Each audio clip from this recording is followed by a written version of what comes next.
again today, listeners and watchers on YouTube.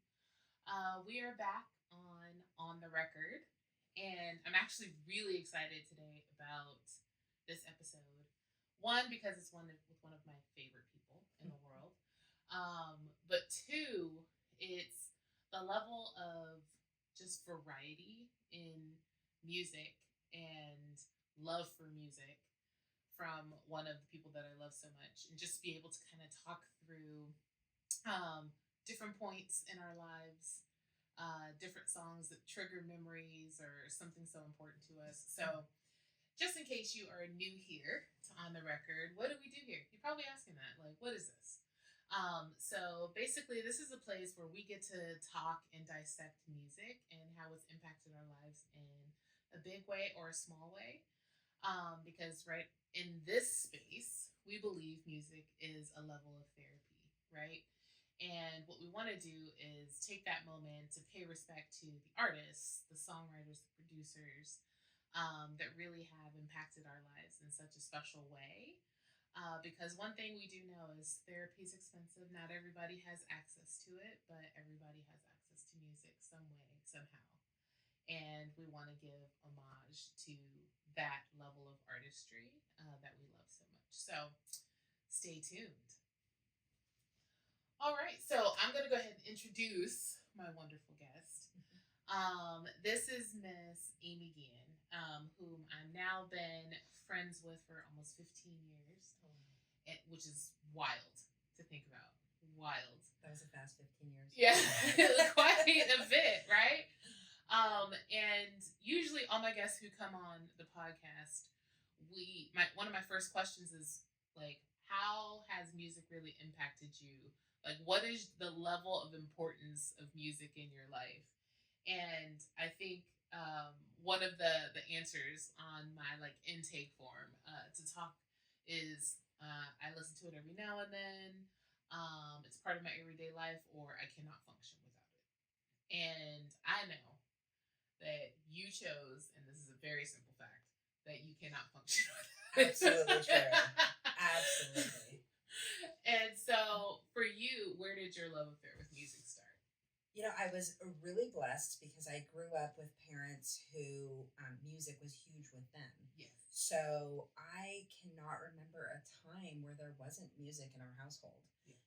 And it was great because I grew up with music from, my mom was big into Motown, but also, she was very young and it was the time of like classic rock. Yeah. And then as things progressed into the 80s, she became more of like I don't know, I wouldn't say she went new wave, but I would say that she definitely changed with the times and grew with the music.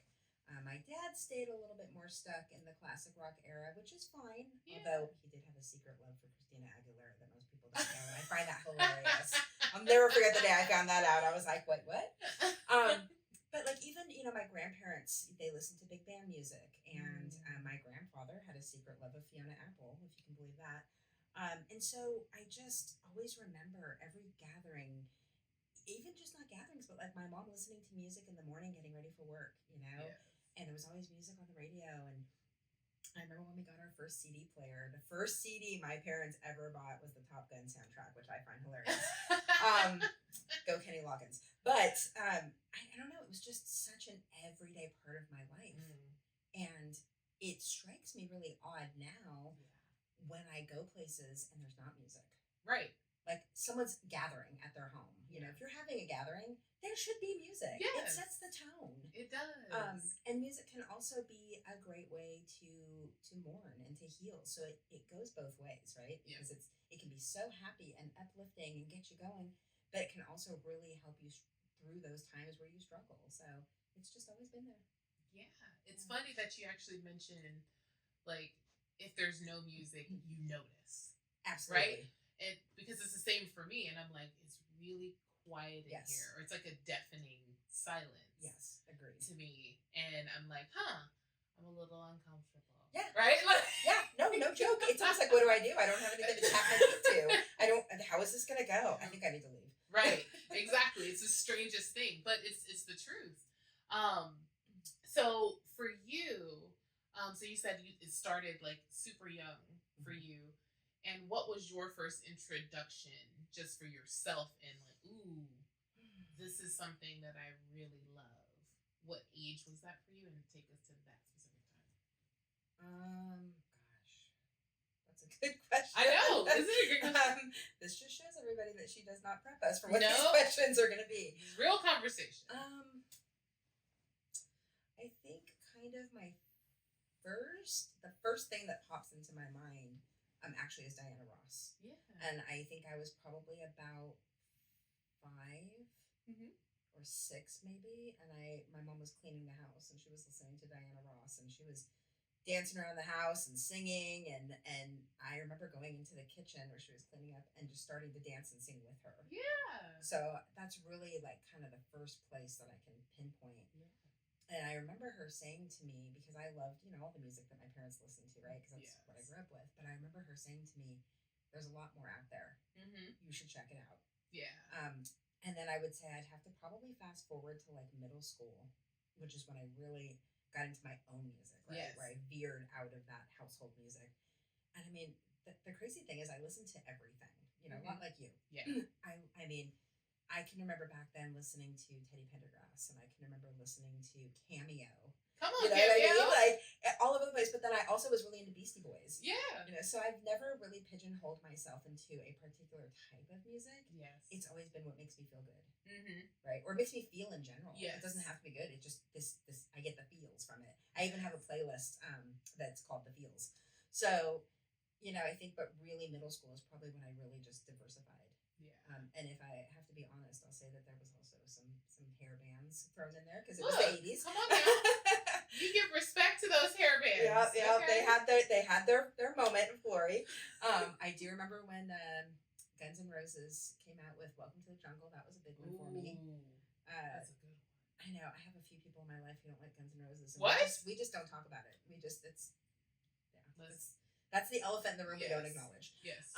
Because I love them for other reasons, but yeah, I would say really it was that age. It was probably like 11-ish that I veered out on my own. I love that. And it's funny that you mentioned feelings and that you have a playlist labeled feelings, because I'm a huge believer in music is what feelings sound like. Exactly. Right? When you can't say the words, right, you can always find a song to play to someone that will help them Yes. understand what you're feeling. Exactly. That is a huge piece, because we like to celebrate all of the artistry that goes into music here on the record. And that's also the songwriters, it's also the producers, right? And some of the artists, very much so that I name artists, do kind of all of those things sometimes, right? Yeah. And they're multifaceted, and being able to put those things together, because it's a collaborative process. Most people don't really understand that when you're in a booth in a music studio, there's tons of people in there most times, right? Trying to come up with the right sound, the right word, the right hook, right? All of those things to get the experience that we finally get to hear in our speakers or our headphones, that we get to connect to. So I think my next question for you is, as we start kind of diving into the song that you chose, or the album that you chose for our conversation today, around what age did you fall in love with this specific song? And so you chose "Old Man" by Neil Young. Sure did. And give me the backstory. My dad is a huge Neil Young fan, and I've always been super, super close to my dad. Yeah.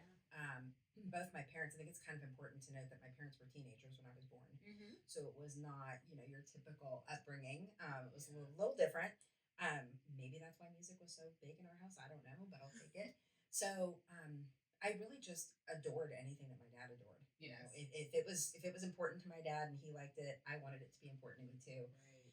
And I just remember watching him listen to that song when I was pretty young, like maybe 6 or 7. Yeah. And he was singing that song, and just the look on his face told me it was important. Yeah. And then as I've become older, that song has taken on significant meaning because I've sat and really listened to the lyrics and to try to understand the song and not just go, oh, it's a good song, it's got a good beat, Right. And I can relate to it because he talks about in the song about, old man, look at me now, like I'm a lot like you. And I am Mm. have come to realize over the last couple of years that I am a like knock off the old block with my dad. Mm. And I love that because I admire my dad. And as you know, I lost him 3 years ago, and that song took on even more significant meaning. Yeah. I feel like when I listen to it, he's with me, Oh, and absolutely. and he's proud of me, and so. And the song is talking. I mean, there's a lot of interpretations of songs, right? Yes. The interpretation that I take away from it is that my dad was in love with being in love. He loved the idea of Mm. love. He was married 5 times. He's just a big lover. Yeah. And through going through my own kind of therapy journey, I have come to learn that the reason that a lot of my relationships have failed is because I'm also in love with the idea of being in love. Mm. And that has caused me in the past to make decisions that were not the best for me because I wanted that love. Right. I was craving it. I was like, oh, somebody's giving me attention. Yes. And so since then, listening to that song a lot since he's passed, I'm like, oh man, I'm my dad's daughter. Yeah. And so that song just kind of, whenever I hear it, it's kind of a love hate, right? Because it makes me sad because I miss my dad, Yeah. but then it also makes me feel good because I'm like, oh yeah, I'm with my dad. Mm-hmm. All right. Yeah. I'm okay with that. Exactly. And I love that you brought that up because connecting that link with the song, because it's funny how you can listen to a song early on and it feels like something completely different.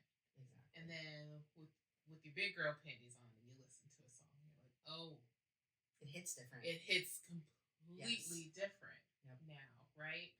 It has so much, more of a different meaning for you at this stage. And I love that you're like, I just realized I am like so much my dad, right?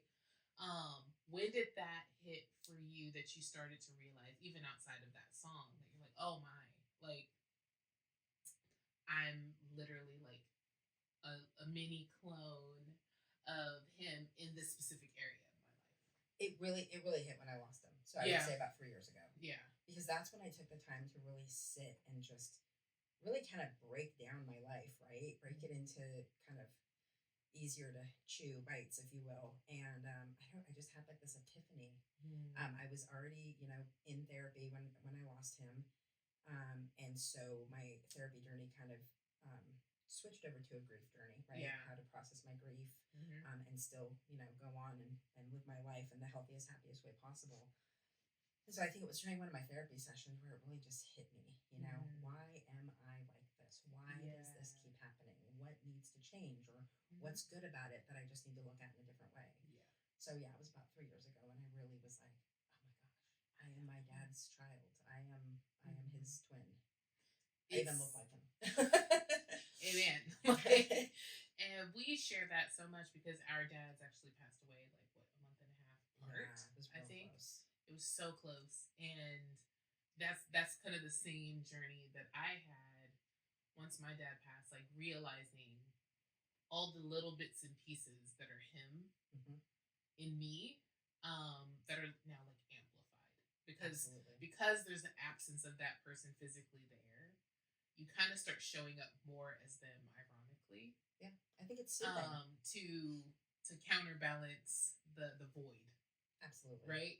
And you're like, whoa, I didn't realize that this was actually me. Because you don't need to be that full person because they're there. Right? But when they're gone, you're like, ooh, this is highlighted now. Very much so. And I don't know, I mean, I think that you would probably agree with this, but in doing so, it keeps them close. Yes. It keeps them fresh, right? So it's like they're still here. We can't necessarily see them, but we can feel them. Exactly. And we can hear them, and we know they're here. Yep. So yeah, that definitely was the case. That's fantastic. And I want to go down because I know from a grief standpoint, it's usually a struggle tapping into music because, just like me, because we've had these conversations. Like my dad is who kind of really started me with music and vinyl records, and that's where my obsession kind of grew. Just listening to him playing them, the scratch, the sound, the crackle. The crackle is such literally a sexy sound. It's the sexiest sound, but it literally gives me chills. Yep.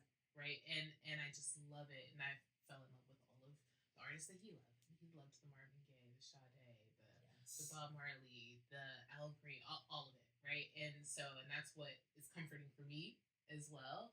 Like those are my hugs when I hear it. I'm like, oh, like I feel it, right? Um, and you talked about the relationship part, and I think that one is a huge one too. To talk about like, hey, like I just love, Yeah, right? Because we all go through that. I know I did. Like I'm just like, ooh, I just want to be in a relationship. I want that attention. I want all of that, and I want that feeling. Like the feeling is like a drug. Oh, right. 100%. And some people don't even talk about this, and I love that we're kind of going into this as a part of the conversation of what does actually love mean to us, because everybody has a different experience of what they feel like love is, and what did you figure out that was for you? Well, love for me, I mean, I think first and foremost, because that initial love that you have when someone is new to you, you're right. It's like a drug. It's like I need more. I want to fix. I want to feel that way. But then we all know that over time, as you know, as relationships evolve and life gets in the way, that sometimes you lose a little bit of that spark. Yeah. And so I think for me, love in a big way is companionship. Mm-hmm. You know, because you're not always going to have that spark. Yes. You got to work for it. Yeah. But you're going to have that partner, right? That friend, that partner in crime, that support.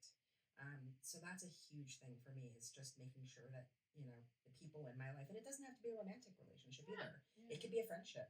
Friendship is full of love, right? Yeah. And so I think love is support and understanding. Yeah. And being available.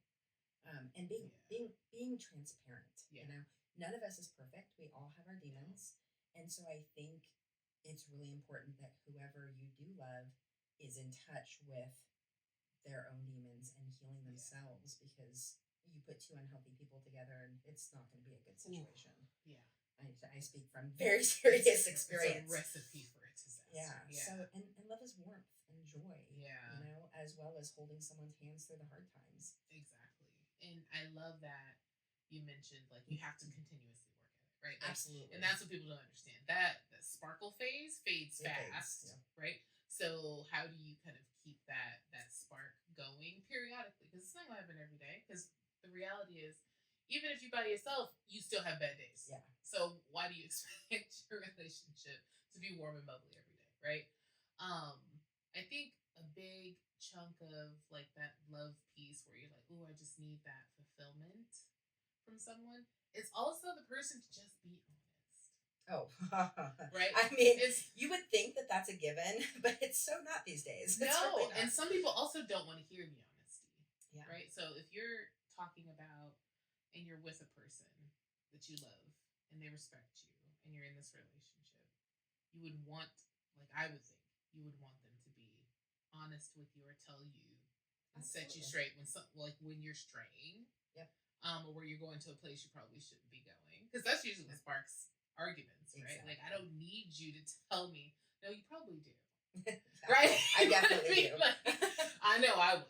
Right? Like it sounds weird because I'm very much people would kind of describe me as like a little bit of an alpha, and people they're usually surprised when I'm like, no, I want somebody to challenge me. Right? Like I don't need to. Right? Like I don't need to be the alpha. I'm only the alpha because I have to be most times. Right? Because I'm very independent. I've been single quite a while. Right? And so for me, it's like I need somebody to step in every now and then, be like, "This is like you're actually wrong." You're like, "Hey, chill out, right? Like do that." And I'm like, "Oh, okay, I probably do." Okay, but here's the problem. I mean, at least in our relationship, you're never wrong. So I don't have anything to challenge. Yeah. Look, there's times where I'll keep my eye out though. Right, I'm telling you. And it's funny. I love that you also mentioned you're like, my dad loves love. He's been married 5 times. Like I've seen that kind of trend in my own relationships. Where do you feel like you are at this stage in your life, knowing like the things that you've learned as a result? Happily single. Yes. And I'm learning. I'm not gonna say I've learned because it's a process. Yeah. I'm learning that instead of putting all of my energy into finding someone to love, I'm loving myself. Yeah. And that's something that I definitely know has been lacking in the past. And I'm one of those strange people that has kept friendships with some of my exes that I was with for a long time. And I've gone back, in particular to Riley, who I was with for 11 years. And I've asked him, when we were together, what would you have changed about me if you could? Or Right. what was something that, bothered you or whatever? And we've had these very honest conversations that have made me have to sit back and go, oh, I never saw that, or I never thought of it. Or, Right. wow, he's onto something. Right. And so I've really worked hard, I would say probably over the last 3 years. Everything goes back to 3 years ago.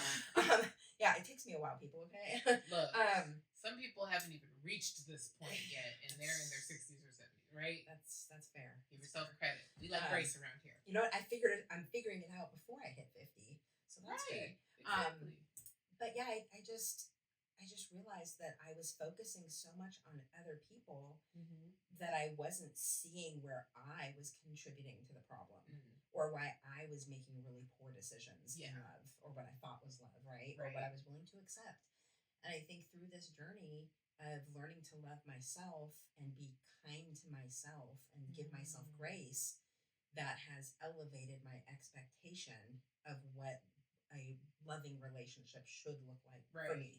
Yes. So, now the problem is I can't find that person, but, it's okay. I'm loving my time by myself. I'm loving not having to answer to anyone, do what I want. I'd be lying if I said I wasn't lonely sometimes. I mean, we're human, right? Yeah, we're all naturally human. But my goal is to fully learn to love myself in the way that I deserve. Right. So that I can be healthy and happy and in a good place if and when the right person happens to cross my path. Exactly. And I think that's really the point. Because I think everybody's trying to find. Everybody's in this search mode. Where is this person? Yes. And I kind of stopped with the let me find a while ago. Yeah. Because it was also, for me, the same to where I was like, I just need to focus on myself. And what am I doing wrong here?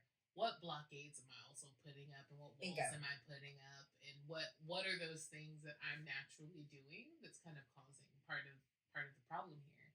But also, it's that person will show up, right? Like sometimes it's not about seeking; it's about staying steady, being in the place you are, being open, and that person comes in when you least expect it. It's all about alignment. Well, yeah, I agree, because I don't consider myself to be a religious person. Yeah. I do consider myself to be spiritual. Yeah. And I do very much believe that you shouldn't put negativity out into the universe, because negativity is what you're going to get back. Right. And so I am, to your point about the blockage, Yeah. I do feel like I was blocking things from coming into my life. And so now I feel more open and, willing to just receive whatever is meant to come my way. Yeah, exactly. And I love that. And it's so funny, because all of these things, and the intention kind of this podcast is all of these things are stemming from those moments when you're listening to a song that absolutely makes you feel a certain way, makes you think a certain way, and makes you start to either reflect or go through the emotions that you need to go through. That kind of starts these journeys. And that's what music does. That's the intention, right? And it's not necessarily sometimes needs to be deep, or needs to be something that's sad, or needs to be something that you need to work through. It could be those wonderful moments. Like there's certain songs that trigger, and you're like, ooh, I remember where I was when I heard this the first time. It's the best feeling. I felt incredible, right? So there's those pieces, but those special moments, or that string, or that intro to the song before you even hear a word, that triggers a feeling. Oh yeah, it can be one strum of the guitar, and or exactly one hit of the piano key. And yeah, yes. Exactly. It's funny. My daughter makes fun of me because we'll be listening to a playlist on my phone, like when we drove here, and I'm like, oh yeah, this is a good song. This is a great song, and she goes, of course it is. You put these songs here. I would be shocked if you were like, I hate this song. Why is it on here? I'm like, okay, that's a good point. Yeah, this is true. But yeah, it's funny too. So going back to Neil Young, who wrote the song, there's another song of his called, and I almost chose this song, but it makes me cry. I think it's called Helplessly Hoping, or Hopelessly Hoping, or Helplessly, something like that. I can never get it right. But shortly after I lost my dad, maybe 6 months later, I was watching an episode of Grey's Anatomy. And there was a man on the show who was dying, and his dying wish was just to live long enough to walk his daughter down the aisle, which I ran away and got married the first So unfortunately, my dad never had that opportunity to walk me down the aisle. Yeah. And so the man falls into, he's like, just make me well enough to do this, and then Yes. I'm fine to go. So he ends up going into a coma in the episode, and he's dreaming. They're showing this, and his daughter is at the end of a long lit hallway, and she's in her wedding dress, and he's at the other end in his tuxedo, like he's gonna walk her down the aisle. Yeah. And they started playing this song, and I Oh, no. lost it. Ugly cried for 20 minutes. Yeah. Had to call a friend. She was like, "Are you okay? Do I need to call 911?" Because I couldn't even speak. Yeah. So it's, kind of goes back to that whole thing about that first key and that first guitar strum or whatever, and it just hits. Yeah. No matter how you want it to hit, it's gonna do what it's gonna do. Yes. Which is what makes it so therapeutic, because I needed that release. I needed to sit there and just cry and be okay with my sadness in that moment. Yes. And I have listened to the song multiple times since then, and I do cry every time. Yeah. So I try to stay away from it when I'm in a good mood. Yeah. Like, you know what I mean? But when I'm in my feels, I'm like, okay, Yes. let's just let the tears out, and Can we say that one more time? When you are in that headspace and you know you need to cry, embrace it. Sweetheart, just cry. Yep. It's the most therapeutic thing you can do in that moment, because your body is asking for it. Yep. Right? It's asking to release something. Right? And I learned this in the process after my dad passed away, was whenever the grief came, I let it come. Mm-hmm. Like, there was no, I'm just gonna block it out, I'll ignore it, I'll suck it up, it's fine. No, I would cry. I'd be crying in conference calls, on Zoom. Like, I would just let it come out because it deserved that respect. Oh, I love the way you put that. It really it deserves that level of respect. Your emotions deserve that. Let it release, because you feel better right after. Like, it's almost instant, and people don't realize that. It's very cathartic. It's like, I just needed to release that so I can focus. But it gives respect to your grieving process. It gives respect to whatever emotion's happening, even if it's not grieving or it's just natural sadness. Let it go, right? Let it happen. It's not necessarily solving that problem, but it's what your body needs at that moment. It just needs the release. Funny enough, I work with two other Amy's, oddly. And it was nearing Father's Day, and there was like a message on Teams in the office going around, post a picture of you and your kid if you're a dad, or you and your dad, or whatever. And she posted a picture of her and her dad when she was really little. Yeah. And so I was like, I'm going to post a picture of me and my dad. Yeah. And so I did, when I was really little. And then I happened to be in the kitchen, and she walked in, and she's like, "That was a really sweet picture of your dad." And I was like, "Well, I really liked your picture too." And then she just started bawling. Like, it hasn't been as long for her since she lost her dad. It was only a year ago, and she just lost it. And she kept apologizing, and I said, "There is no need to apologize. In fact, would you like a hug?" Right. Is that okay? And I stood there in the kitchen for like a good 10 minutes just holding her while she cried. And at the end, she was like, "Thank you. I really needed that." Yes. And I think that we need to normalize that, because we're human and we have emotions, and we shouldn't have to shut them down.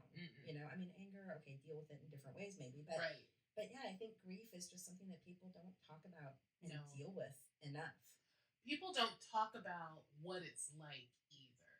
Or you're also not prepared, because grief is a whole nother ball game of emotions that you go through. It's literally like a emotional roller coaster, almost until the end of time.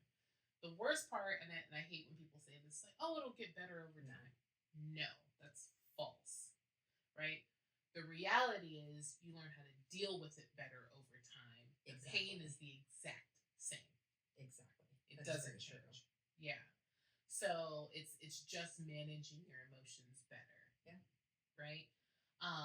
And so I think that having more conversations like this, because I trust me, I have plenty of songs that trigger.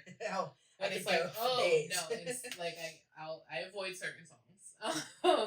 Just on certain days. Like, if I want to hear it, like, I make sure I'm in a safe space where I feel comfortable, kind of letting that out. But they're intentionally there. And I love that you mentioned that you heard it in Grey's Anatomy in that very moment. Look, music is used so intentionally everywhere. And I was so surprised when I started having just kind of the idea for this podcast that no one was really talking about this. Which is just in wild. This way. It's wild to me. And I'm like, it's literally woven in every ounce of every society across the world. Every culture. In every culture across the world. music is a huge piece, right? And I'm like, it literally fuels our everyday. Absolutely. In so many different ways, and you might not even notice it, right? Like, how terrible would a movie be if there was zero music? Oh my gosh. Well, it wouldn't evoke the same emotions It because doesn't. all of those sounds that you hear when you're Right. watching a movie are either to make you, like if you're watching a thriller, it's something that's going to tense you up and make you like, oh God, what's coming, right? Exactly. Or if it's a love story, it's going to be this beautiful song that makes you feel like, you should be like, I don't know, jumping through a field of daisies with the sun shining down on you. So yeah, it all sets a tone, right? Yeah. And without it, it would just be words and pictures. Right. We're just talking. Yeah. And hearing. Right. Like, trust me, I would love to be playing music for you all right now in the background. But it might interfere with part of the conversation. But it's literally a soundtrack. Like, life is a soundtrack. Absolutely. Oh, I tell my daughter all the time, I'm like, this is the soundtrack of my life. This song is on my soundtrack. Right, exactly. It's there's such poignant pieces. And because I love that we tapped on so many different things in this conversation. And the also the major intent of this podcast is to give people little nuggets to kind of help them navigate, right, life in this way, through music, but also just be like, oh, maybe I can do something. There's a little tip for me to be able to use in this area of my life where I feel like I might be struggling a little bit, or I don't have a solution here, or I'm currently working through trying to love myself, or I'm currently working through trying to understand what love really is for me. Um, what is one thing that you would want some of our listeners to take away, from that experience with that song for you, that might help them on their journey? I would say really just take time to listen to the music that you've always liked. Like, really drill down and listen to the lyrics and break it down into a conversation in your mind so that you can understand why that particular song or songs or album or whatnot hit you the way that they do. Because yes, again, it's the beats are good. You're like, oh yeah, I'm jamming to this song, right? Yeah. But there's more to it that you just maybe haven't come to realize yet. Yes. And when you take that time, it just opens up doors to better understand yourself. Yes. And what makes you tick. Oh my goodness. Couldn't agree more. Really take the time. So listeners, if you didn't pick up on that, it's just take the time to understand why you love that song. Right? Dissect the song. Figure out what it is. Is it the beat? Because some people aren't lyric people. True. Sometimes it's the melody. Sometimes that's what sinks into people's spirit. Well, that's where jazz comes in, right? Right. Or, or classical. Exactly. Right? And that's perfectly fine. I love both of those genres. It's whatever is tapping into your spirit. Figure out why, right? And how is that relatable to you? And that's why people connect to music so much, because there's so many different ways for you to relate to it, or tie into it, or jam out to it, or vibe out to it, right? And there's something for everyone. Everybody. And look across many genres. And I spoke about this before. The big piece that I really would love for any of our younger listeners to understand, and tap into, is because now they have the gift and curse of being able to just curate what they like, right? I love that you said gift and curse. Right. I agree. Because it's a gift and a curse, because you get to hone in on a specific genre, a specific artist, and listen to that. You can put your headphones on, and that's just yours, right? The way we grew up is we had to listen to everything, because you might not have been able to afford a Walkman, right? You might not have been able to have your own radio in your room to listen to your own station the entire time.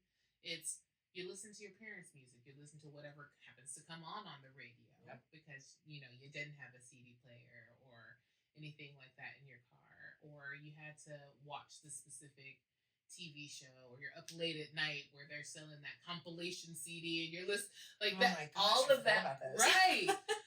So we were kind of forced to listen to everything all the time, and that's why I think our generations, whether it's Generation X or Millennials, or prior to that, have such eclectic music tastes, because we've had to listen to everything, and we found a love in all of these little pockets, I challenge any of our younger listeners from kind of Gen Z to Gen Alpha and Generation Beta coming up, to be able to just go listen to a little bit of what your parents were listening to. Go and walk through a grocery store and be like, what song is this that's playing right now? Because one is tell you I jam out. Oh, girl. At the grocery I store feel you. playlist. I do too. I am Every that time. person. Walk it like I have zero cares in the world. I will dance in an aisle. I will be look. I know this about you. I love it. I love when a song comes on. I'm like, ooh, it just takes me somewhere. It's a good time. But open up whatever limitations you might have right now because there's so much greatness that exists. But I freaking loved this conversation today. So one other thing that I want to do is ask this question at the end of this interview. What is an artist that you are obsessed with that might be surprising to some people? Oh gosh. It's a little off the cuff. Off the cuff. Yeah. Now you're gonna make me think. It hurt my head. It's so hard for me to say because I legit listen to every genre of music. Yeah. So, and people close to me know that.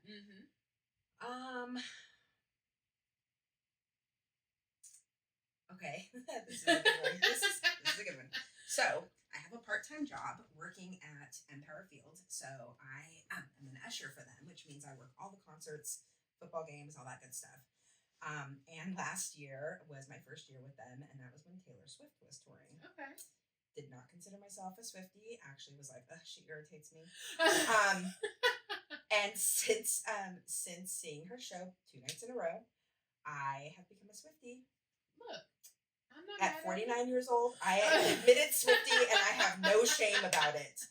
I got my Apple Music, 2024 recap, and number one in almost everything was Taylor Swift. That is fantastic. I love that, by the way. Yeah. It's funny because I used to like Taylor Swift before she got really, really big. Like kind of earlier on. Yeah.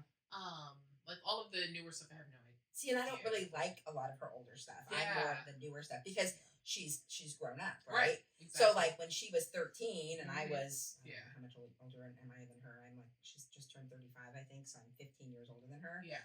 So 28-year-old Amy couldn't really relate to 13-year-old Taylor Swift. Right. Exactly. However, as she's grown up and the type of music she's making has evolved, yes, I now can relate to the newer stuff. And bro, there's some good stuff, so you should get to listening. Look, there's some real good stuff. I'm not opposed to tapping into something new. Highly recommend anyone who does not consider themselves a Swiftie, but who may be curious, just look up the Eras Tour set list. Oh. That's what I did. I listened to it all the time. It has like all her best songs, and it's mind blowing how much her type of music varies through the years. But yeah, definitely that's what I did. I started listening to the tour set list, and I was like, okay, and then that made me delve deeper into some other stuff that wasn't on there. But highly recommend. See, you can always have a 49-year-old Swiftie in this. Okay, do not be ashamed. Oh, I'm not. I wear that I wear that hat proudly. Okay. And you want to talk to me about? We can fight because I will stand up for Taylor. I am invested. Okay, I'm waiting for her to get married and have babies. I want to see how this goes. Right? So. Like I'm not mad at it. No. I love that. I love that. So as we close out this episode, what I would love for you all to take away is 2 things. One, really figure out, like Amy said, like why you like a certain genre or a song or an album, and what is that for you. And 2, branch out into different genres. Take a look at something you might not have been able to really see before or pay attention to, and find a new love, a new cut, right? Like that is one thing that I'm definitely going to promote on this podcast. But thank you so much for being here today. Oh, I had a blast. It is warm to my heart. Thank you for inviting me. And we hope to hear from all of you too. Please write in, head to the On the Record website, and tell us some of your favorite songs or some of the genres that you were surprised that you fell in love with. I'd love to hear from you. All right. Later.